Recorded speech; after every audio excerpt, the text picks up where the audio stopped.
हामी स्थानीय निर्वाचनको करिब करिब अन्तिम चरणमा पुगिसकेका छौं। हामीले मनोनयन पनि दर्ता गरिसक्यौं। अब केवल केही दिनको प्रचार र मतदानको काम मात्रै बाँकी छ। नेपाली कांग्रेसका देशभरिका साथीहरूलाई म यहाँबाट पहिला अपील गर्न चाहन्छु कि स्थानीय निर्वाचनलाई सफल पार्ने हाम्रो पहिलो कर्तव्य हो। स्थानीय निर्वाचनमा हाम्रो पक्षमा परिणामका निम्ति प्रयत्न गर्ने हाम्रो दोस्रो कुरा, तर हाम्रो पहिलो कुरा स्थानीय निर्वाचन सफल हुनुपर्छ। स्थानीय निर्वाचन फेयर हुनुपर्छ। स्थानीय निर्वाचनमा बढीभन्दा बढी नागरिकहरूले मतदाताको रूपमा सहभागी हुने अवसर हामीले निर्माण गर्नुपर्छ, उहाँहरूलाई प्रेरित गर्नुपर्छ। म यसको लागि सबैलाई पहिला हार्दिक आग्रह गर्न चाहन्छु। यो पटक एउटा विशेष खालको अवस्था बनेको छ। केही समय अगाडि नेपाली कांग्रेसले केही दलहरूसँग गठबन्धन गरेर सरकार बनाएको छ संघमा, प्रदेशमा, र गठबन्धनमा रहेका दलहरूको बीचमा तालमेल गरेर हामीहरू कैयन ठाउँमा स्थानीय चुनावमा संयुक्त रूपमा प्रतिस्पर्धा गर्दैछौँ। यो ठिक हो कि होइन भन्ने बारेमा हाम्रो पार्टीभित्र एक प्रकारले भन्ने हो भने फरक फरक मतहरू मात्र रहेको होइन, हाम्रो बीचमा एउटा ठूलो भिन्नता पनि रह्यो, अहिले पनि छ। यसका बारेमा संघर्ष पनि भयो। त्यो संघर्ष छ, भोलिको दिनमा पनि हुन्छ। तर राजनीतिक दल भनेकै कहिलेकाहीँ आफ्नो मतलाई दलको मत बनाउने कोसिस गर्ने हो। दलको मत बन्न सकेन भने पनि आफ्नो मतलाई दलको मत बनाउने कोसिस गरिरहन्छु भन्ने अठोट गरेर दलले गरेको निर्णयलाई स्वीकार गर्ने हो। यसै गरिकन पार्टीहरूको निर्णय गर्ने प्रक्रियाबाट पार्टीहरू अगाडि बढिरहेका हुन्छन्। नेपाली कांग्रेस पार्टीको इतिहासमा हामीले हेर्यौं भने 2007 सालको आन्दोलन अगाडिबाट आन्दोलन कहिले सुरु गर्ने, सशस्त्र संघर्ष गर्ने कि नगर्ने, 7 साल पछाडि नेपाली कांग्रेस सरकारमा जाने कि नजाने, 15 सालको त्यो संविधानलाई मान्ने कि नमान्ने, 17 सालपछि तत्काल सशस्त्र संघर्ष गर्ने कि नगर्ने, नेपाल फर्कने कि नेपालमा बसेर संघर्ष गर्ने कि नेपाल बाहिर बसेर संघर्ष गर्ने, नेपाल भित्र आइसके पछाडि पनि सशस्त्र गर्ने कि नगर्ने, नेपालमा कम्युनिस्ट पार्टीहरूसँग मिलेर संयुक्त आन्दोलन गर्ने कि नगर्ने। पछिल्लो समयमा हेर्ने हो भने माओवादीसँग मिलेर 12 बजे समझदारी गरेर संयुक्त आन्दोलन गर्ने कि नगर्ने भन्ने जस्ता विभिन्न अवस्था र विभिन्न चरणमा कांग्रेसभित्र फरक फरक मतहरू रहे। अहिले पनि तालमेल गरेर जाने कुरा नेपाली कांग्रेसका लागि, नेपालको लोकतन्त्रको लागि हितकर हुन्छ कि हुँदैन भन्ने बारेमा हाम्रो आफ्नो मतहरू रहे, अहिले पनि छन्। तर पार्टीभित्र लामो छलफल गरेर एउटा निर्णय गर्यो कि यो पटकको निर्वाचनमा स्थानीय कमिटीहरूलाई हामी निर्णय गरी जिम्मा दिन्छौँ। तपाईहरुले तालमेल गर्न आवश्यक छ, अवस्था छ गर्नुस्, छैन नगर्नुस् भनेर हामीले भन्यौं। केही महानगरहरू बाहेक बाँकी रहेका सबै निर्णयहरू स्थानीय कमिटीहरूले गर्नुभएको छ। कहीँ भएको छ, कहीँ भएको छैन। कतिपय ठाउँमा पार्टीको निर्णय केही ठाउँमा उल्लङ्घन पनि भएको छ। तर पार्टीको निर्णयलाई आधार मानेर हामीले आफ्नो कामहरूलाई अगाडि बढाएका छौँ। पार्टीको यस्तो खालको निर्णय गर्दै गर्दा स्वाभाविक रूपमा ठूलो पार्टी, पुरानो पार्टी, स्थानीय निर्वाचन धेरै वर्षपछि पहिलो पटक भयो। हामी लामो समय पछाडि फेरि दोस्रो पटक स्थानीय निर्वाचन गर्ने क्रमभन्दा अगाडि 20औं वर्ष ग्याप भएको थियो। थुप्रै साथीहरू आकांक्षी हुनुहुन्छ। हामी मात्रै निर्वाचनमा प्रतिस्पर्धा गर्दै गर्दा त अप्ठ्यारो थियो भने अरू दलसँग तालमेल गरेर प्रतिस्पर्धा गर्दै गर्दा कैयन ठाउँमा अप्ठ्यारोहरू आएका छन्, अप्ठ्यारो भएका छन्। कैयन आकांक्षी साथीहरू, डिजर्भिङ साथीहरू 4-5 वर्षदेखि म स्थानीय तहमा गएर म मतदानमा जान्छु, म निर्वाचन पार्टीको तर्फबाट फेस गर्छु, म निर्वाचित भएर आउँछु, काम गर्छु भन्ने एउटा संकल्प बोकेर बस्नुभएको साथीहरू उम्मेदवारीबाट वञ्चित हुने अवस्था बनेको छ। कतिपय ठाउँमा यो खालको नमिठो अनुभवहरू भएका छन्, यी हामी नजिकबाट हेरिरहेका छौँ। यति मात्र होइन, कैयन ठाउँहरूमा हामीले विधानमा भएको एउटा व्यवस्थाको पहिलो पटक अभ्यास गर्दै गर्दा त्रुटि र कमजोरीहरू पनि भएका छन्। हामीले यो पटक नेपाली कांग्रेसको विधानमा एउटा नयाँ व्यवस्था गऱ्यौँ। संहितामा गइसकेपछि यो व्यवस्था पो ठिक हुन्छ कि भन्ने ठान्यौँ। हामीले वडाको निर्णय गर्न 165 निर्वाचन क्षेत्रीय समितिलाई अधिकार दियौँ। गाउँपालिकाको निर्णय गर्न जिल्ला समितिलाई दियौँ। नगरपालिकाको निर्णय गर्ने प्रदेश समितिलाई दियौँ। महानगरको निर्णय गर्ने केन्द्रीय समितिमा राख्यौँ। प्रदेश कमिटी भन्ने पहिलो पटक बनेको छ। कतिपय ठाउँमा क्षेत्रीय कमिटी बनेको छ, जिल्ला समितिसँग समन्वय भएको छैन। यो विधानको नयाँ अभ्यास गर्ने क्रममा पनि हामीबाट कैयन त्रुटिहरू भएको, कमजोरीहरू भएको कुरा हामी सबैले महसुस गरिरहेका छौँ। हामीले सिक्ने कुराहरू धेरै छन्। कतिपय ठाउँमा नियत पनि खराब राखिएको छ। अधिवेशनको लगत्तै पछाडि प्रतिशोध साध्ने हिसाबले म यो त्यो भन्दिनँ, जसले जसलाई जहाँ सक्यो त्यसलाई प्रतिशोध साध्ने हिसाबले व्यवहार गरेको पनि पाइएको छ। कतिपय ठाउँमा अन्य खराब आचरणका कारणले गर्दा पनि कही निर्णयहरू गलत भएका छन् भन्ने सूचनाहरू हामीहरूले पाएका छौँ। यी सबै विषयका बारेमा हामी व्यवस्था गरेर बसेका छैनौँ। यी विषयहरूमा हाम्रो ध्यान आकर्षित मात्र भएको होइन। म नेपाली कङ्ग्रेसको एउटा जिम्मेवार अधिकारीको ठाउँबाट म पार्टीका तमाम साथीहरूलाई जनसम्पर्क समितिको यो कार्यक्रमबाट आश्वस्त पार्न चाहन्छु। हामी निर्वाचनको क्रममा छौँ, केही दिन निर्वाचनमा होमिएका छौँ। यो युद्ध जस्तो यो बेलामा हामीसँग धेरै बहस गर्ने समय उपलब्ध छैन, छुट पनि छैन। हामी यो बेलामा हाम्रो पार्टीलाई जिताउन चाहन्छौँ, पार्टीको निर्णयलाई कार्यान्वयन गर्न चाहन्छौँ। तर यस पछाडि फेरि छलफल हुन्छ, फेरि बहस हुन्छ। यो विषय मुल्तवीमा राखिन्न, एउटा विषयमा छलफल हुन्छ, तालमेलको विषयमा छलफल हुन्छ, सैद्धान्तिक विषयमा छलफल हुन्छ, प्रदेशलाई, जिल्लालाई, गाउँलाई यसरी निर्णय गर्न दिएको कुरा उचित भयो कि भएन, विधानको व्यवस्थाको बारेमा छलफल हुन्छ, नियतका बारेमा छलफल हुन्छ। कैयन ठाउँहरूमा अहिले हामी कहाँ निवेदन आएका छन् कि प्रदेश कमिटीले समयमा निर्णय नगर्दै गर्दाखेरि भएका अप्ठ्याराका बारेमा आएका छन्। कैयन ठाउँमा जिल्ला कार्य समितिले क्षेत्रीय समितिलाई, क्षेत्रीय कार्य समितिको अधिकारलाई बाट उल्लङ्घन गरेर जिल्ला कार्य समितिले आफैले वडाको टिकट बाँडिदिएका कतिपय उजुरी आएका छन्। ती प्रत्येक उजुरीका बारेमा हामी अहिले त्यसलाई सङ्कलन गरिरहेका छौँ। हामी कतिपय ठाउँमा हामीले चिठी पनि काटेका छौँ। हामी एउटा विषयलाई पनि यत्तिकै छाड्दैनौँ। निर्वाचन पछाडि हामीलाई बरु समय लाग्ला, एउटा उजुरीका बारेमा बस्छौँ, अनुसन्धान गर्छौँ, छानबिन गर्छौँ र त्यहाँ दोषी देखिएकोले उसको दोषको, त्यसको दण्डको भागीदार हामी बनाउँछौँ। त्यसैले म आज पार्टीको साथीहरूलाई यही मञ्चबाट आह्वान गर्न चाहन्छु। पार्टीभित्र मैले पनि भोगेर आएको छु, कैयन पटक भोगेर आएको छु। नेपाल विद्यार्थी सङ्घमा काम गर्दा भोगेर आएको छु, कैयन पटक जिम्मेवारी पाऊँ भन्दै गर्दा नपाएर भोगेर आएको छु। पार्टीभित्र कैयन पटक जिम्मेवारी खोज्दै गर्दा नपाएर भोगेर आएको छु। मैले त अझ धेरै कुरा पाएको, म जस्तो अरू मेरो भन्दा अरू उदाहरणहरू कैयन साथीहरूले जिम्मेवारी पाउँ भन्दै गर्दा नपाएको अवस्था छ। उम्मेदवार बन्न चाहँदै गर्दा उम्मेदवारबाट वञ्चित भएको अवस्था छ।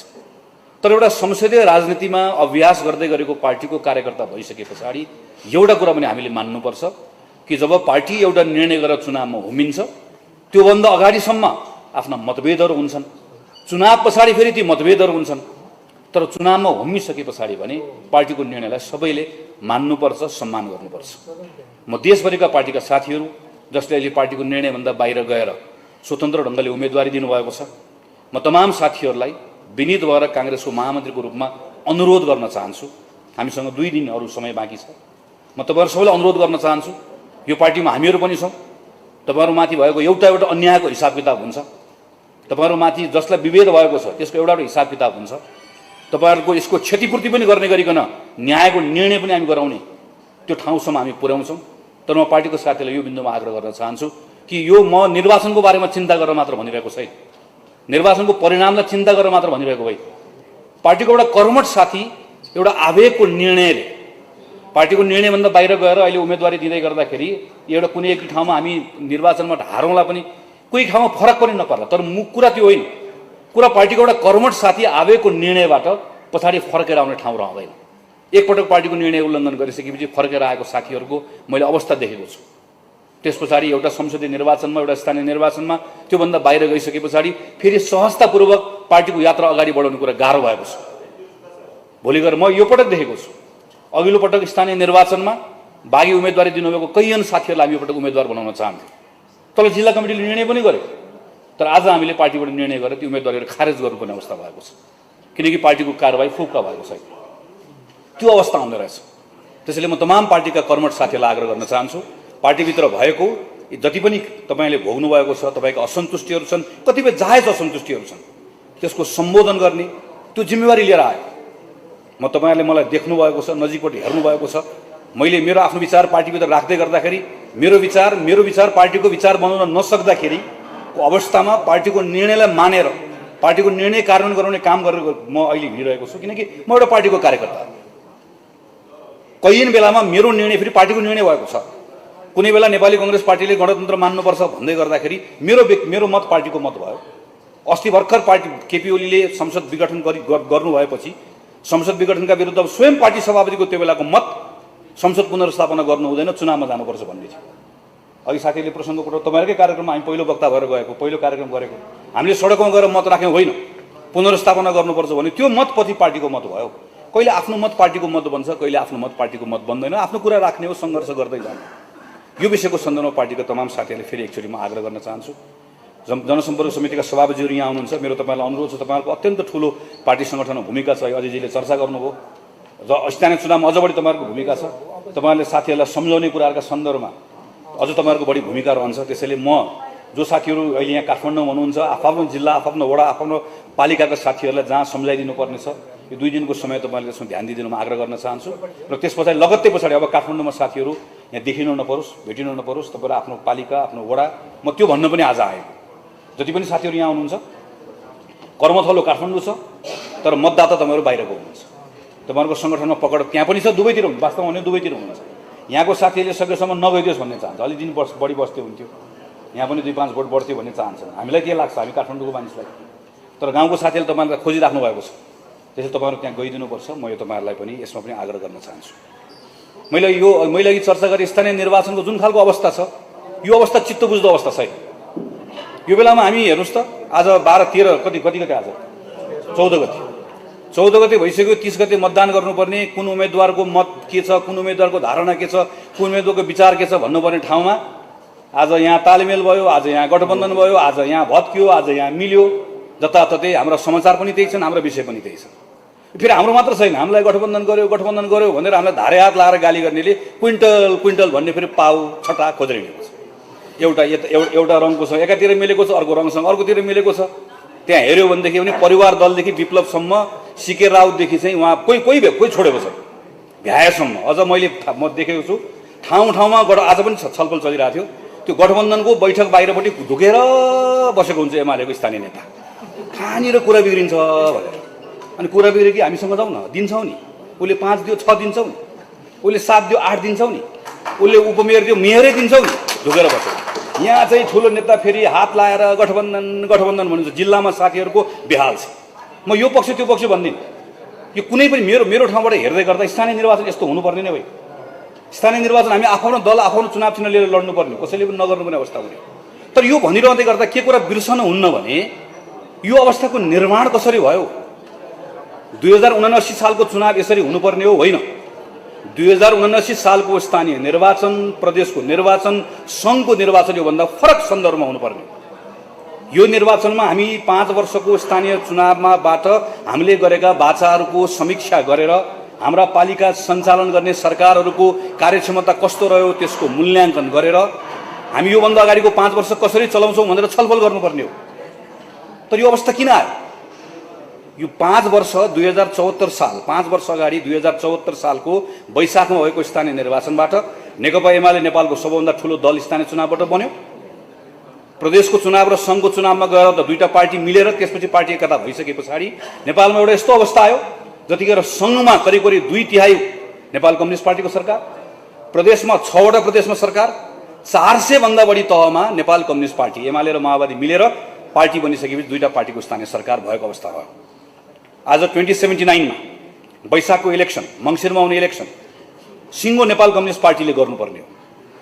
आज प्रधानमन्त्री ओलीले वा प्रधानमन्त्री प्रचण्डले वा प्रधानमन्त्री माधव नेपालले वा प्रधानमन्त्री झलनाथ खनालले हामीलाई उहाँहरूको कुरा गर्यो।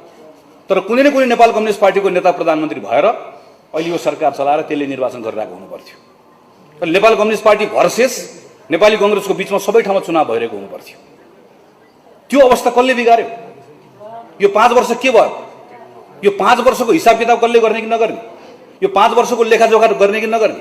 74 सालको निर्वाचनको बेलामा स्थानीय निर्वाचन पछाडि एउटा कम्युनिस्ट पार्टी बनाएर 5 वर्षको लागि जिम्मा दिनुहोस्, 5 वर्षभित्र म देशलाई यो ठाउँबाट एक्सबाट वाईमा पुर्याउँछु, त्यस पछाडि फेरि तपाईँहरूसँग मत माग्न आउँला भनेको दल वा दलको नेतालाई कसैले प्रश्न सोध्नुपर्ने कि नपर्ने?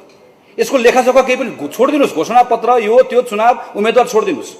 निर्वाचनबाट आएको मतादेश जनादेश जे भनौँ त्यसका बारेमा कसैले प्रश्न नगर्ने हो, छलफल नगर्ने हो, बहस नगर्ने हो, त्यो प्रश्नको घेराभन्दा पर माथि हुने हो भने आवधिक निर्वाचनको अर्थ के हुन्छ? त्यसो भए 2079 को यो निर्वाचनमा, 2079 सालको यो निर्वाचनमा नेपाली कङ्ग्रेस एउटा कुरा भनेर आउँछ, अर्को दलले अर्को कुरा भनेर आउँछ।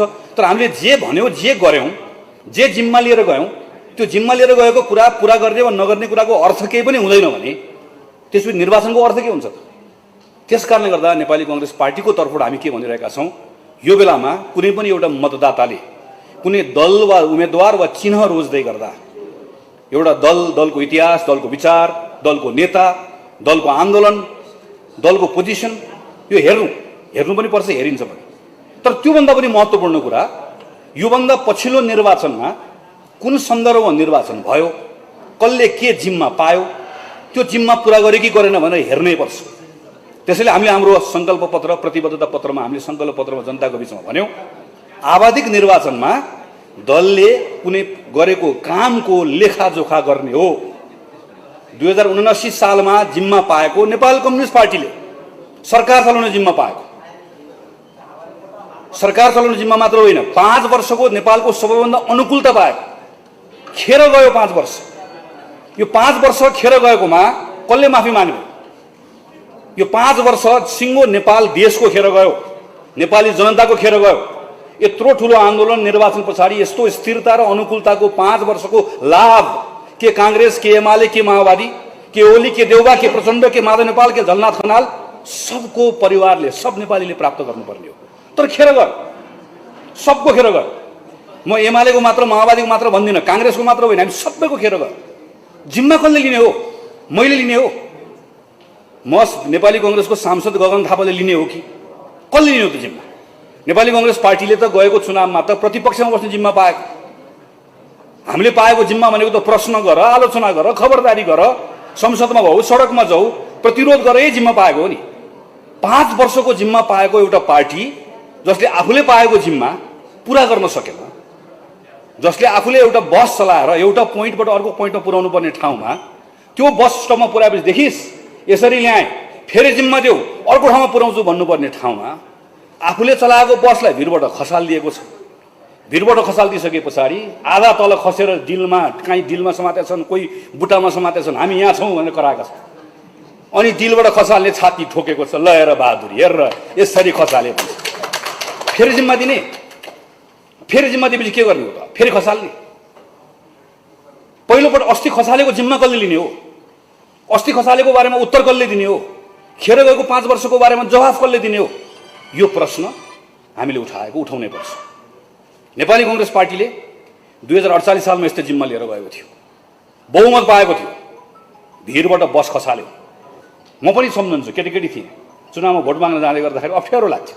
म त्यो बेला उद्घोषण गर्थेँ, उम्मेदवारलाई चिनाउँथेँ। उम्मेदवारलाई चिनाउँदै गर्दा के भनेर मत माग्ने, के भनेर मत माग्ने अप्ठ्यारो लाग्थ्यो मलाई।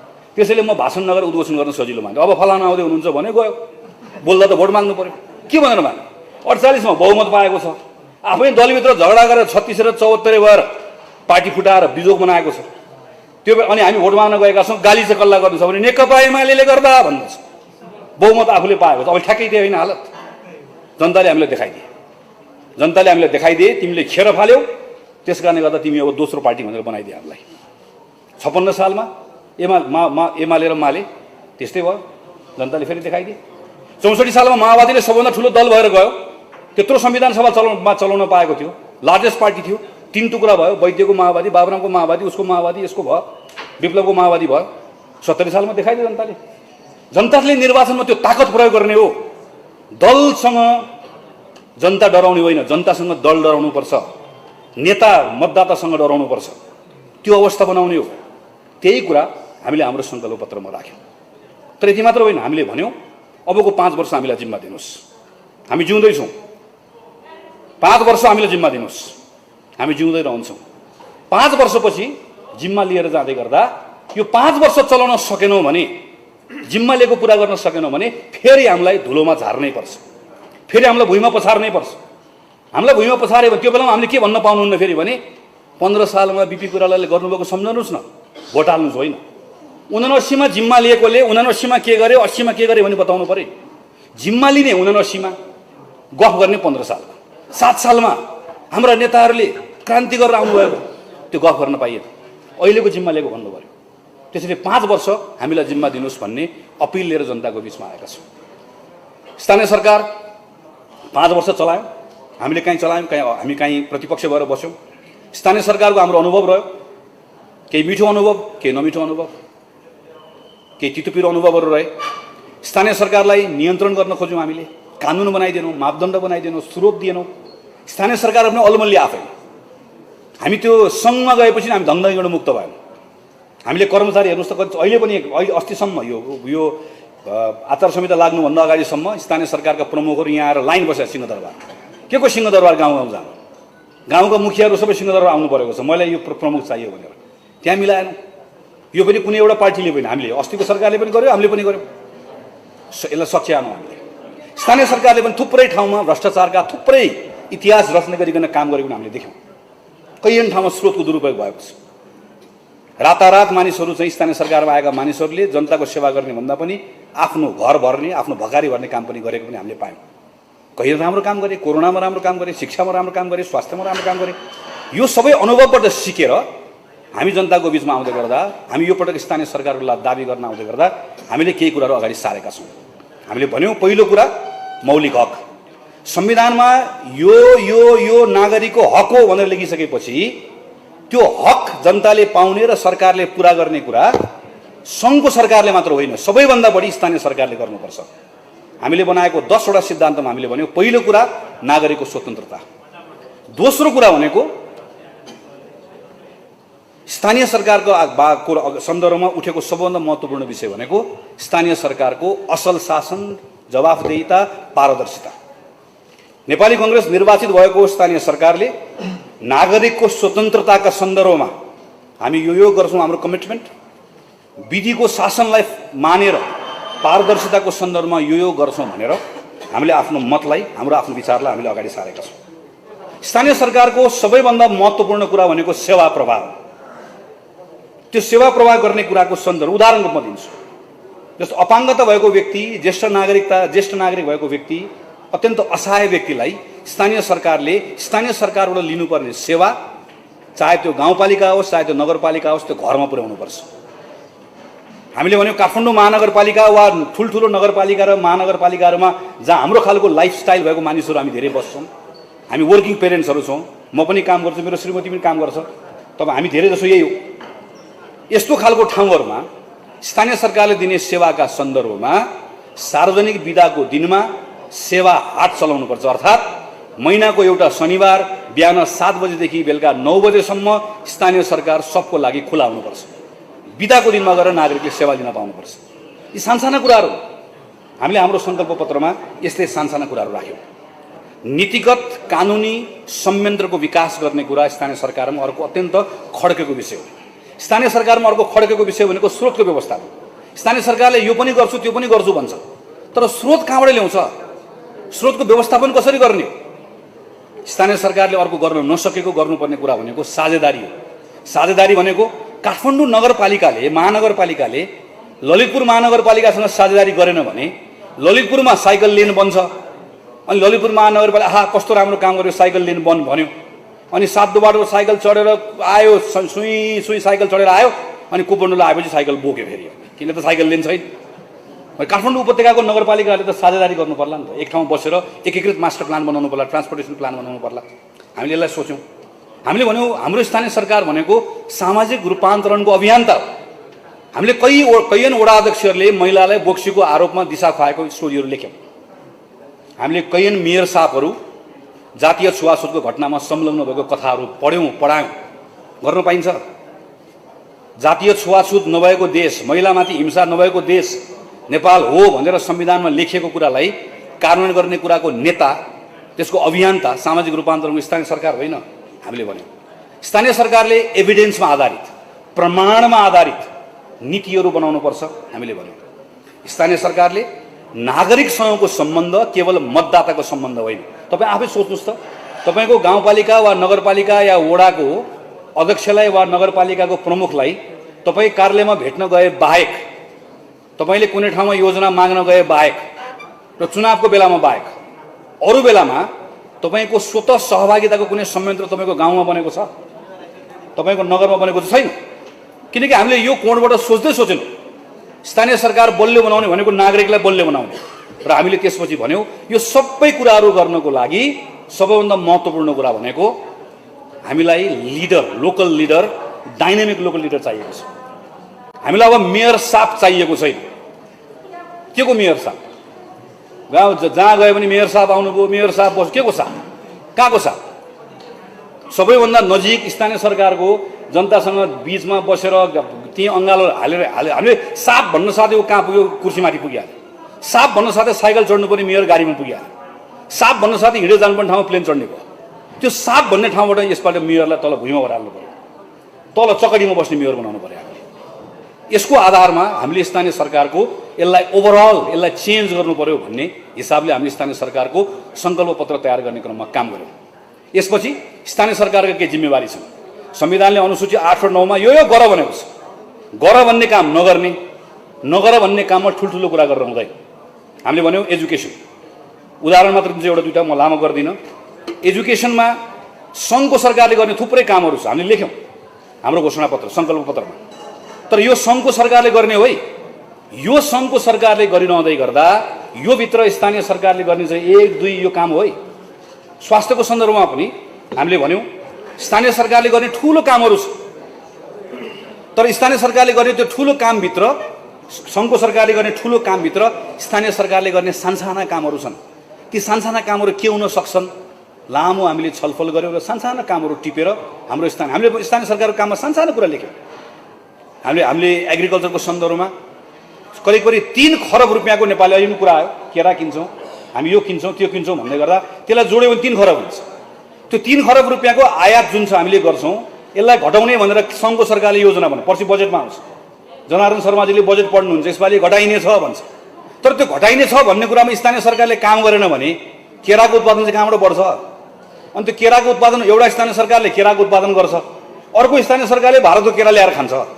त्यो दुईटा स्थानीय केरा उत्पादन गर्ने र केरा किन्ने स्थानीय सरकारको भेट कसरी गराइदिने हो? त्यो दुईटाको सम्बन्ध कसरी गाँच्दिने हो?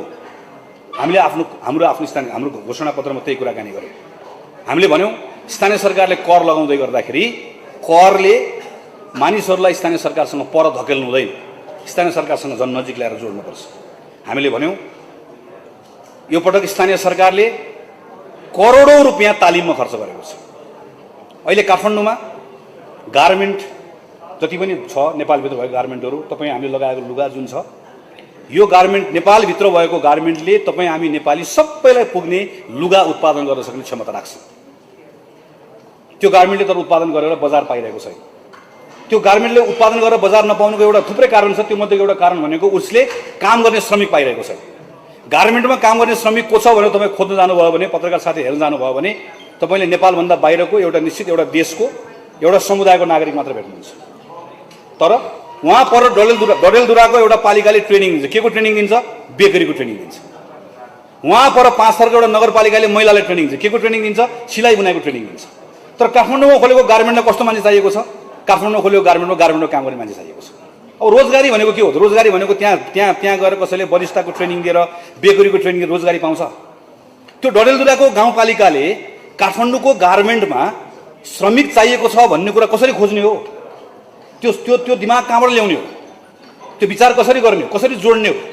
हामीले रोजगारीको शीर्षकमा यस्ता विषयहरूमा कुराकानी गऱ्यौँ। मैले खालि यति मात्र भनेको कि हामीले हाम्रो सङ्कल्प पत्रमा यो पटक हावा कुरा, उडन्ते कुरा, नचाहिने कुरा, नसक्ने कुरा, नगर्ने कुरा, गर्नु नपर्ने कुराहरूको बारेमा चर्चा गरेनौँ। आकाशमा उडेकोलाई भुइँमा झार्यौँ। हिजो स्थानीय पत्रको घोषणापत्रको तपाईँले काङ्ग्रेसकै घोषणापत्र हेर्नुभयो भने अघिल्लो घोषणापत्र यताबाट पनि काङ्ग्रेसको पनि रेल आएको छ, यताबाट ठुल्ठुलो एयरपोर्ट आएको छ, चाहिँ त्यो सबै पूर्वाधारको आफ्नो महत्त्व छ। तर स्थानीय सरकारले गर्नुपर्ने कामहरू भनेको रेल बिर्छ। अहिले स्थानीय सरकारले गर्नुपर्ने काम भनेको चाहिँ त्यो सानो त्यो महिलाले, घरेलु हिंसाबाट पीडित भएको महिलाले न्याय पाउने कुरामा आफ्नो स्थानीय सरकारले नक गरेपछि त्यहाँभित्रले न्याय पाउने आँट गर्न सक्नु पर्यो। एउटा छुवाछुतको घटनामा स्थानीय सरकारले मद्दत गर्न सक्नु पर्यो। सानो पढ्न नसकेको बच्चाले, केटीकेटीले त्यहाँभित्र म्याथको टिचर आएन भनेर भन्दै गर्दा शेरबहादुर देउवाले म्याथको टिचर होइन, त्यहाँको त्यो मेयर साहबले त्यो म्याथको टिचर ल्याउने व्यवस्था गर्न सक्नु पर्यो। तल झार्नु पर्यो। हामीले माथि उडेकोलाई तल झार्यौँ, भुइँमा ल्यायौँ र हामीले भन्यौँ यो सङ्कल्प पत्रमा लेखेको कुरा गफ होइन। यो सङ्कल्प पत्रमा लेखेको कुरा मैले, मेरो टिमले लेखेको हो। हामीले धेरै मेहनत गरेर लेखेका छौँ। एउटा लेखेको विषय किन लेख्यौँ भन्ने कुरा बुझेर लेखेका छौँ र हामीले पार्टी सभापतिले भनेका छौँ यो सङ्कल्प पत्र लिएर, चुनाव चिन्ह लिएर गएर जो काङ्ग्रेसको साथीहरू मैदानमा जानुहुन्छ, जितेर आउनु साथै हामी एउटा नेसनल वर्कसप गर्छौँ। यी सबै साथीहरूलाई प्रशिक्षित गर्छौँ, यिनलाई यो कुरा बुझाउँछौँ, यो भारी बोकाउँछौँ। यो भारी बोकेर गएपछि 1 वर्षपछि हामी बोलाउँछौँ काठमाडौँ, समीक्षा गर्छौँ, रिपोर्ट कार्ड तयार गर्छौँ अब पहिलाको जस्तो मेयर साहब भए म अब मलाई संविधानले दिएको अधिकार छ भन्न पाइन्न। एक कुरामा हामीले भन्यौँ तिमी मेयर साहब होइनौ, हामीले भन्यौँ तिमीले 1 रुपियाँ पैसा पनि भ्रष्टाचार गर्न पाउँदैन, हामीले भन्यौँ तिमीले नाता गोता कोही मान्छेलाई सल्लाहकार नियुक्ति गरेर अनावश्यक कुरा गर्न पाउँदैन, हामीले भन्यौँ योजना नबनाइकन 1 रुपियाँ खर्च गर्न पाउँदैनौ। यसको एक कुराको हिसाब किताब एउटा काङ्ग्रेसको वडा सदस्यले पनि यसका बारेमा बुझाउनुपर्छ भन्ने कुरा हामीले यसलाई तयार गरेका छौँ। म पार्टीको साथीहरूलाई आग्रह गर्न चाहन्छु, हामीले माफी मागेका छौँ हाम्रो प्रतिबद्धता पत्रमा। हामीले अघिल्लो पटक बोलेका थुप्रै कुराहरू पुरा गर्न सकेनौँ, कहीँ हाम्रा कमजोरी रहे, कहीँ हामीले गर्न नहुने गर्न नसक्ने कुराहरू भन्यौँ। हामीले सिकेका छौँ, हामीले हिजो जानेर नजानेर गरेका गल्तीहरू नदोहोऱ्याउने प्रतिबद्धता व्यक्त गरेका छौँ र हामीले जनतालाई आश्वस्त गरेका छौँ, कसम खाएका छौँ कि हामी गल्ती दोहोऱ्याउने दिन्न भनेर। यो कुरा तपाईँहरूले लिएर गाउँमा जानुपर्नेछ, तलको साथीहरूलाई बताउनु पर्नेछ। यति कुरा मात्र भनेर आज तपाईँहरूलाई मैले आफ्नो कुरा टुङ्ग्याए हुने हो। तर यही बिचमा हाम्रो आफ्नो पार्टीको घोषणापत्रको बारेमा नेपाल कम्युनिस्ट पार्टीको एमालेको अध्यक्षज्यूले केही कुराहरूको बारेमा कमेन्ट गर्नुभयो। मलाई एकजना साथीले, म त हिजो पार्टी कार्यालयमा थिएँ, हिजै हो जस्तो लाग्छ, हिजै हो क्यारे पार्टी कार्यालयमा थिएँ, मलाई एउटा हाम्रै साथीले घोषणापत्र टिमको साथीले फोन गरेर भन्नु, हेलो दाइ थाहा पाउनुभयो? मैले के उहाँले मलाई भन्नुभयो नेकपाको अध्यक्ष ओलीजीले घोषणापत्रको बारेमा मुख छाड्नुभयो नि भनेर भन्नु। अनि मैले उहाँलाई भने अरे बाबा सफा बोलेको भए, शालीन बोलेको भए पो समाचार हो, केपी ओलीले मुख छाड्नुभयो भन्ने कुरा त नयाँ कुरा हुँदै भएन। जसको मुखमा अङ्गार छ उसले ओकल्ने कालै हो, मुखमा अङ्गार भएकोले कालै ओकल्छ। मैले भने यो त कुनै नयाँ कुरा भएन, म त पार्टीको काममा थिएँ। त्यसपछि उहाँले फेरि भन्नु होइन तपाईँले पागल भन्नु। मैले भने ठिकै भन्नु, ठिक छ। मैले उहाँलाई फेरि भने हाम्रो टिमको साथीलाई तपाईँलाई याद छ केपी ओलीले कोलाई पागल भन्नुहुन्छ? केपी ओलीले झुट बोल्नुहुन्छ। कोही आँट भएको मान्छेले आएर यु आर लायर, तपाईँ झुट बोल्दै हुनुहुन्छ भन्ने भयो भने सनक्क सन्केर पागल भन्नुहुन्छ। पहिला कसलाई भन्नुभएको थियो? सुशीला कार्कीलाई, गोविन्द केसीलाई। सनक्क सन्किसकेपछि उहाँको मुखबाट निस्कने कुरा भनेकै जब उहाँको झुटलाई कसैले च्यालेन्ज गर्छ, फरेबलाई कसैले च्यालेन्ज गर्छ, उहाँले सबभन्दा पहिला गाली गर्ने भनेकै पागल भनेर भन्ने हो। मैले पनि ठिकै छ, यो पनि कुनै नौलो कुरा भएन। त्यसपछि मलाई के लाग्यो भने होइन के कुराहरू हाम्रो कन्टेन्टको बारेमा भन्नुभएको छ कि भन्ने कुरा लाग्यो। मलाई फेरि साथीले भन्नुभयो होइन यसको जवाब त फर्काउनुपर्छ। मैले मलाई भने हेर्नुहोस्, प्याच्च बोल्ने, आफ्नो प्रतिद्वन्द्वीका बारेमा त्यो कुण्ठाले भरेको अभिव्यक्ति दिएर हलमा खित्का छोडेर आफ्नो समर्थक हाँसेर ताली बजाइसकेपछि दङ्ग पर बेलुका गएर भरपेट खाएर सुत्ने चाहिँ केपी ओली हो, हामी त्यो होइन। त्यसैले यसको यो मुखामुख गर्ने जवाब फर्काउने काम छोडिदिनुहोस्। कन्टेन्टमा केही छ भने कन्टेन्टमा चाहिँ हामीले सिक्ने कुरा पनि होला। यत्रो वर्ष अनुभव गरेर आउनुभएको, प्रधानमन्त्री भएर आउनुभएको, हामीले कति गल्ती गरेका होलाौँ, कमजोरी गरेका होलाौँ, कन्टेन्टको बारेमा उहाँले भन्नुभएको कुरा हामीले पढ्नुपर्छ, त्यसको बारेमा छलफल गर्नुपर्छ। म बेलुका आउँछु भनेर भने साथीहरूको टिमसँग बेलुका भेट्न गएँ, उहाँले बोलेको कुरा सुन्यौँ, उहाँले बोलेको कुरा तपाईँहरूले बजाउनु भएको राख्नुभएको कुराहरू लेख्यौँ, पढ्यौँ, कन्टेन्टको बारेमा केही पनि छैन। अनि मैले अनुमान लगाएँ यत्रो मोटो छ, हामीले अहिलेसम्म छापेर वितरण गर्न भ्याइ नभए भएको छ, हाम्रै साथीहरूले पढेका छन्, बडाबुडा राति उठेर पढेछन्, पुरै पृष्ठ पढेछन्। पढेर सुरु गर्न साथै सुरुमै हामीले खेर गएको 5 वर्ष भनेर लेखेका छौँ के गर्नुभयो भनेर। अब नेपाली कङ्ग्रेसले 5 वर्ष खेर गएको ठाउँमा उहाँको भक्तिगान गाउने त कुरा भएन, स्तुतिगान गाउने कुरा त भएन। उहाँलाई त्यो आफ्नो प्रशंसाको एकलाप सुन्ने बानी भएको एकपछि अर्को झुटको चाहिँ पर्दाफास गरेको कुराले सहन सक्ने कुरै भएन, सनको सन्कन हो। मेरो उहाँको मलाई यसको बारेमा के पनि छैन। उहाँलाई केपी ओलीलाई रिस उठ्यो भनेर सत्य बोल्न छोड्ने कुरो भएन, केपी ओलीलाई रिस उठ्यो भनेर उहाँको झुटलाई छिको भन्ने कुरा भएन, केपी ओलीलाई रिस उठ्यो भनेर कालो र सेतो भन्ने कुरो भएन। सत्य बोलिराख्ने भनिराख्ने। तर खालि एउटा मात्र एडभाइस उहाँलाई के हो भने बुढाबा धेरै सनक्क सन्किँदै गर्दा कहिलेकाहीँ शरीरलाई अप्ठ्यारो गर्न सक्छ, त्यो आइराख्छ। झुटको बारेमा त भनिराख्ने भयो, त्यो त बोलिराख्ने भयो, भनिराख्ने भयो, झुटलाई झुट त भनिराख्ने भयो। यसका बारेमा चाहिँ ख्याल गर्नु होला, शरीरको ख्याल गर्नु होला। योभन्दा मेरो धेरै भन्ने कुरा छैन। त्यसपछि फेरि मैले भने शिक्षा, हेल्थ, म त यसमा त मैले महिनौ काम गरेको छु मेरो टिमसँग। यो राख्ने कि नराख्ने कि, एजुकेसनमा के गर्न सकिन्छ, हेल्थमा के गर्न सकिन्छ, पूर्वाधारमा के गर्न सकिन्छ, कहाँ गल्ती भयो, कहाँ कमजोरी भयो, कन्टेन्टमा केही छ कि फेरि खोज्यौँ हामीले। कन्टेन्टको बारेमा मैले के भनिदिनु हो, यो कन्टेन्टमा के पनि छैन भन्ने। मैले यसो सोचेँ यो पनि ठिकै उहाँको ठाउँबाट। केपी ओलीलाई लजिक मन पर्दैन, म्याजिक मनपर्छ। यो घोषणापत्रमा म्याजिकको कुरा छ, लजिकको कुरा छ। के गर्न सकिन्छ के गर्न सकिँदैन भनेर लजिक, यहाँ मैले लजिकको कुरा म्याजिकको कुरा गरेको छैन। त्यसैले यसको बारेमा पनि म्याजिक छैन, मन परेन होला, त्यसको बारेमा पनि मेरो धेरै कुरा भन्ने कुरा केही भएन। तर एउटा कुराको बारेमा मात्रै मैले उहाँलाई भन्नुहोस्। अस्ति नै मेरो चुनाव लड्दै गर्दा महाधिवेशनको बेलामा पनि उहाँले यो समुन्नत नेपाल भन्ने अवधारणा अगाडि सार्दै गर्दाखेरि यो मेरो आइडिया हो, चोर्यो भन्नुभएको थियो। हिजो पनि चोर्यो भन्नुभएको छ। मैले यसको बारेमा चाहिँ अब यो उहाँलाई पनि दौडधुप छ, मलाई पनि दौडधुप छ। उहाँ अध्यक्ष, म महामन्त्री, हाम्रो आफ्नै भ्याइ नभ्याइ छ। अलिकति भ्याएको बेलामा चाहिँ म बालकोटे गएर ट्युसन पढाउने हो। एउटा विषयमा त पढाउनै पर्ने भएको छ। पहिलो कुरा मैले उहाँलाई के भन्नुपर्ने भएको छ भने यो मेरो समृद्धिको आइडिया कसैले चोरेर लगिदेला भनेर राति पनि चोर्देला भनेर अनिलो नबस्नुहोस्। तपाईँको आइडिया तपाईँसँगै राख्नुहोस्। यो न मलाई चोर्नु छ, न काङ्ग्रेसको कुनै साथीलाई चोर्नु छ। समृद्धि तपाईँकै आइडिया हो, तपाईँसँग राख्नुहोस्। तर एउटा कुरा बुझ्नुहोस्, फुर्सदमा फेरि म बेली बिस्तार बुझाउँछु, त अहिले त्यो एउटा बुझ्नुहोस्। तपाईँको समृद्धि र मेरो समुन्नतिमा, हाम्रो समुन्नतिको फरक के हो भने तपाईँको समृद्धिमा अहङ्कारको भ्यू टावर्स, त्यो अहङ्कारको भ्यू टावरबाट हेर्दै गर्दा तल मान्छेहरू गान्टे देखिन्छ। हाम्रो समुन्नतिको आइडियामा तल भ्यू टावरबाट देखिने ती गान्टे मान्छेहरूको जीवनमा भएको दुःख छ। त्यो दुःखलाई कसरी हल गर्ने भने त्यसको समाधान छ, त्यसको खोजी छ, त्यसको प्रयत्न छ। तपाईँको समृद्धिमा राष्ट्र भनेर मुट्ठी कस्दै गर्दा त्यहाँभित्र घृणा छ, उत्तेजना छ, रिस छ। मौका परेको बेलामा एउटा धर्मलाई उचाल्ने, मौका परेको बेलामा एउटा जातलाई उचाल्ने बदनियत छ। हामीले समुन्नति भनेर भन्दै गर्दा त्यहाँभित्र देशको प्रेम छ। एउटा जाति, अर्को भाषा, एउटा धर्म, एउटा संस्कृति नेपालभित्र भएका सबै एक ठाउँ मिलेर बस्न सक्ने सद्भावको त्यो कामना छ, त्यो इच्छा छ। त्यसबाट बनेको एउटा एकताको भावना छ। कोहीप्रति कुनै घृणा छैन, देशप्रतिको प्रेम छ, सबैसँग मित्रवत सम्बन्ध राख्ने चाहना छ, देशको सार्वभौमिकताको लागि लड्ने अठोट छ। तपाईँको समृद्धिमा सुखी नेपाल भन्दै गर्दा बाहिरबाट देखिने सुख छ, बाहिरबाट देखिने हाँसो छ। तर हामीले समुन्नति भनेर भन्दै गर्दा त्यो सुखको पत्र केलाएर हेऱ्यो भने त्योभन्दा भित्र अरू पत्र छ। वर्षौँदेखि विभेदमा परेका महिला होलान्, अपाङ्ग तपाईँको व्यक्तिहरू होलान्, दलित होलान्, ती विभेदका कारणले, संरचनागत हिंसाको कारणले गर्दा, समाजभित्र भएको असमानताको कारणले गर्दाखेरि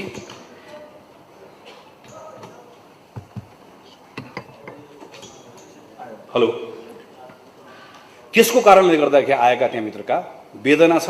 समुन्नतिभित्र उनीहरूको लागि करुणा छ, समभाव छ, उनको अवस्था बदल्ने एउटा अठोट छ। तपाईँको समृद्धि केपी ओलीले दिने उपहार हो। हाम्रो समुन्नति कसैले कसैलाई दिने उपहार होइन, यो साझा प्रयत्न। तपाईँको प्रयत्न, मेरो प्रयत्न, प्रत्येक नेपालीको प्रयत्नबाट हाम्रो जीवनमा, आफ्नै जीवनकालमा परिवर्तन गर्न सकिन्छ भन्ने एउटा विश्वासको प्रतिफल। त्यसैले तपाईँको समृद्धि र मेरो समुन्नतिको कहीँ भेट हुँदैन। केमिस्ट्रीको परीक्षा दिने मान्छेले फिजिक्सको कपीबाट के पनि चोर्दैन। त्यो केमिस्ट्री पढ्नेले केमिस्ट्री नै पढ्छ। त्यसैले नआत्तिनुहोस्। तपाईँको समृद्धि तपाईँ समातेर राख्नुहोस्। भ्यू टावरमा चढ्नुहोस्, त्यहाँबाट समृद्धिको दान उपहार सबलाई दिन्छु, उद्घोष गर्नुहोस्। म भुइँमै बस्छु, यही समुन्नतिको कुरै लिएर बस्छु। हामी यहीँ बस्छौँ। हाम्रा फरक धारणाहरू छन्, हाम्रा फरक विचारहरू छन्। यसलाई एउटै बनाउनु पर्छ भन्ने पनि मेरो कुरा छैन। मेरो खाली कुरा के छ, यसका बारेमा जनतालाई सही ढङ्गले बुझाउँ। यसका बारेमा जनतालाई कम्तीमा नेपालभित्र विचारको बहस छ, हाम्रो दृष्टिकोणहरू फरक छ। नेपालको विकासका बारेमा हाम्रो दृष्टिकोण फरक छ। नेपालको देशभक्तिका बारेमा हाम्रो विचारहरू फरक छ। नेपालभित्रको नेपाली भन्ने परिचयका बारेमा हाम्रो धारणा फरक छ। काङ्ग्रेस र एमाले एउटै होइन। काङ्ग्रेस र एमालेका तमाम यी विषयहरूमा आधारभूत रूपमा मत भिन्नताहरू छ। त्यसैले म रुखमा हाले पनि त्यही हो, सूर्यमा हाले पनि त्यही हो नभनौँ। मैले यो झट्ट सुन्दै गर्दा मैले आज कसलाई उत्तर दिएँ भने, अघि पनि कुरा निस्क्यो, बालकोटको बारदलीमा बसेर बरबराउनु भएको बालाई मैले उत्तर दिएको होइन। त्यो बरबराउने छुट उहाँलाई छ। बालकोटको बारदलीमा बसेर बरबराउनु भएको बालाई मैले उत्तर दिएको होइन। त्यो मलाई मसँग त्यो मुखामुख गर्ने मेरो स्वभाव पनि छैन, मेरो फुर्सद पनि छैन। मैले घोषणापत्रकै सङ्कल्प पत्रको विषयमै सही नेपाल कम्युनिस्ट पार्टी एमाले नेपालभित्र नेपाली कांग्रेस आज उभिएको, आज हामीले उभ्याउन खोजेको मेरो पुस्ताको कांग्रेसले फेरि एकपटक बीपी कोइरालालाई सम्झेर नेपाली कांग्रेसकै विगतका केही वर्षहरूमा गरेका गल्ती कमजोरीबाट पनि सिकेर, राम्रा कुराबाट पनि सिकेर, कांग्रेसको सबल पक्षलाई समातेर दुर्बल पक्षलाई त्यसलाई ताछेर कांग्रेसलाई जहाँ सही ठाउँमा उभ्याउन खोजिरहेका छौँ त्यसका बारेमा उठेका प्रश्नका सन्दर्भमा मेरो चुनौती हो, मेरो खुला चुनौती हो। म सिङ्गो पार्टी नेकपा एमालेसँग, नेकपा एमालेको नेतासँग यी विषयमा हामी बहस गर्न तयार छौँ मात्र चाहन्छौँ। जनताले थाहा पाउनुपर्छ, हाम्रो फरक दृष्टिकोणहरू थाहा पाउनुपर्छ। यो कुरा पनि म पार्टीको साथीलाई आग्रह गर्न चाहन्छु। यो विषय पनि तपाईँहरूले चुनावको बेलामा जनताको बिचमा लिएर जाने मेरो अन्तिममा तपाईँहरूलाई आग्रह छ। म एउटा सन्दर्भ चलेकोले मैले भने अब यसको बारेमा समय खेर नफाल्नुहोस्। कसले हाम्रो पार्टीको घोषणापत्रको बारेमा के भन्यो, के गर्यो, सन्दर्भ चल्यो, मैले उठाएँ कुरा छोडिदिनुहोस्। हामीले हाम्रो सङ्कल्प पत्रमा के कुरा भनेका छौँ यो कुरा तल लिएर जाने। यो सङ्कल्प पत्र जनताको बिचमा मात्र लिएर जाने होइन, हाम्रो उम्मेदवारलाई पनि पढाउन आवश्यक छ।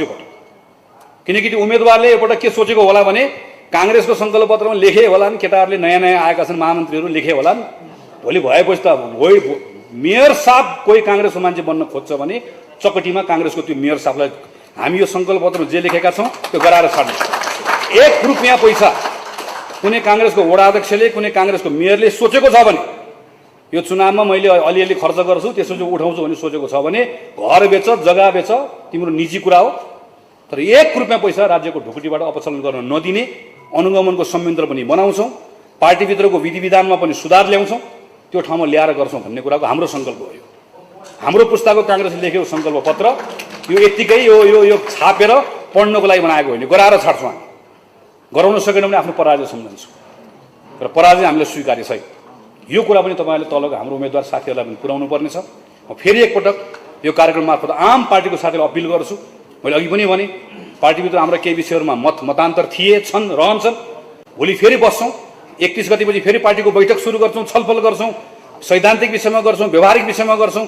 अघि आज कुरा उठेको छ कतिपय ठाउँमा टिकट बाँड्ने क्रममा धाँधली गरिएको छ, कतिपय ठाउँमा बदनियत राखिएको छ, कतिपय ठाउँमा खराब आचरण राखिएको छ, कतिपय ठाउँमा गलत काम गरिएको छ, कतिपय ठाउँमा विधान उल्लङ्घन गरिएको छ, कतिपय ठाउँमा साथीहरूमाथि अन्याय गरिएको छ।